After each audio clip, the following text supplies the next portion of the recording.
Hello, ഇന്നത്തെ ഒരു 2.5 minute വീഡിയോയിൽ നിങ്ങൾ കാണാൻ പോകുന്നത് കുറച്ച് വിളവെടുപ്പാണ്. ആദ്യം കാണുന്നത് VNR ബിഹിയിലെ പേരയ്ക്കകളാണ്. നല്ല മുഴുപ്പ് വെച്ചിട്ടുണ്ട്. ഈ 2 എണ്ണം വീതം ഒരുപാടെണ്ണം ഉണ്ടായിട്ടുണ്ട്. ഇത് അലഹബാദ് സഫേദി എന്ന് പറഞ്ഞ പേരയ്ക്കയാണ്. ആദ്യം ഒരുപാടുണ്ടായി, അതിനുശേഷം നമ്മൾ പ്രൂൺ ചെയ്ത് കൊടുത്തു. പിന്നീട് ഉണ്ടായതാണിത്. ഇത് നമ്മുടെ പറമ്പിലെ വിയറ്റ്നാം ഏർലി ചക്കയാണ്. അത്യാവശ്യം മൂത്തിട്ടുണ്ട്. ഇനി പോകുന്നത് സ്റ്റാർ ഫ്രൂട്ട് പറിക്കാനാണ്. സ്റ്റാർ ഫ്രൂട്ട് ഒരുപാടുണ്ട്.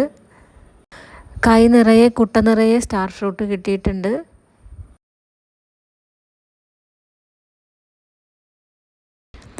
ഇത് മുന്തിരിപ്പേരയാണ്.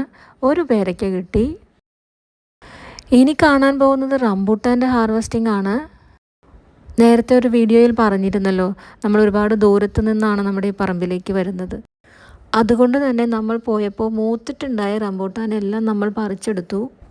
നല്ല മധുരം ഉള്ളതും കിട്ടി, മധുരം വെച്ച് വരുന്നതും കിട്ടി.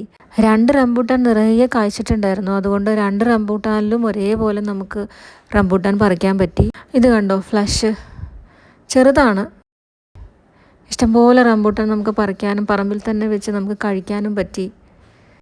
ഈ കാണുന്നത് ലൂബിക്കയാണ്. ലൂബിക്കയിൽ നിന്നും കൈപ്പിടി നിറയെ നമുക്ക് ലൂബിക്ക കിട്ടി. ഇനി കാണാൻ പോകുന്നത് പപ്പായ ഹാർവെസ്റ്റിംഗ് ആണ്. ഒരുപാട് പപ്പായയും കിട്ടി.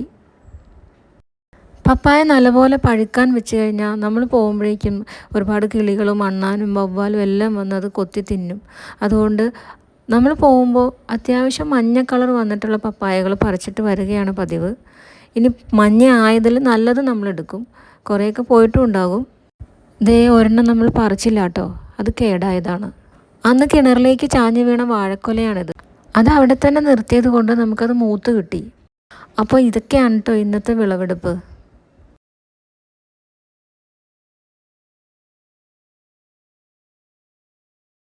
കഴിഞ്ഞിട്ടില്ല. കുറച്ച് വലിയ ഇനം പപ്പായകൾ നമ്മൾ പറിച്ചിരുന്നു. വാഴക്കൂമ്പ് വെട്ടുന്നതിൻ്റെ ഇടയിൽ ഒരു കാഴ്ച കണ്ടു. തേനീച്ച തേൻ കുടിക്കുന്നു. കൂമ്പും വെട്ടിയിട്ടാണ് ഞങ്ങൾ വീട്ടിലേക്ക് വന്നത്.